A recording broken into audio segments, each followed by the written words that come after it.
প্রবাসের কেউ কারো নয়, নিজেই নিজের আপন। প্রবাসীদের সব থেকে বড় সমস্যা হলো একাকিত্ব। আর এই কারণে অনেক সময় অনেক ছোট সমস্যাগুলো অনেক বেশি অস্থির ও যন্ত্রণা দেয়।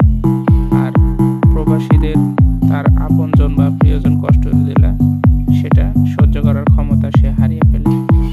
অনেকে একাকিত্বের কারণে আত্মহত্যাও করে। প্রবাসীরা তাদের আপনজন কত ভালোবাসে সেটা শুধু সে নিজেই জানে। প্রবাসীরা দুঃখ বিলাসী হবার কোনো অবকাশ নেই।